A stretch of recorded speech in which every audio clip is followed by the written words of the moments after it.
Dia ada sebit dispute kan antara Jojo dengan Bob T20. So Jojo pun kata satu benda yang saya tak setuju, which is orang gemuk ni semua malas. Sebab saya ni seorang yang trainer, dah 10 tahun dalam industri ni. Saya ni dah dapat peluang untuk mengenali orang-orang yang memang gemuk, tapi dia orang actually tak malas. Actually dia orang macam they have priorities in life. Dia kena jaga business, dia jaga keluarga.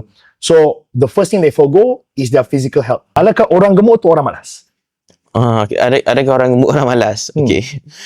Orang gemuk ni, kalau kita tak nak guna perkataan malas, dia ambil guna perkataan lain lah yang lebih tepat. Orang gemuk ni mostly dia stay gemuk for a extended period of time disebabkan dia tidak cukup effort. Dia tak guna malas, tapi effort tak cukup.